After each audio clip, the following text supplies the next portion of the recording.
Selam aleikum, thot, çka do të thot të uhid? Ndoshta thot s'peshtuj mirë, faleminderit shumë. Aleikum selam rahmetullah.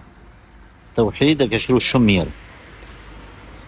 Hoxhallarët e përmendin këtë term se është terminologji fetare, të uhid, shqip i bjen monoteizmi. Është fjalë shumë e rëndësishme e fesë, besimtari duhet të ketë të uhid, të jetë monoteist. E monoteizëm do të thonë me besu në Zot, Allahun xhaleshanu. Çka me besu te Zoti, me besu se ai është krijuesi, ai është meritori për adhurim, edhe ai ka cilësitë dhe emrat e tij të bukur që nuk e rivalizon askush nga krijesat. Pra kjo është monoteizmi të uhidi.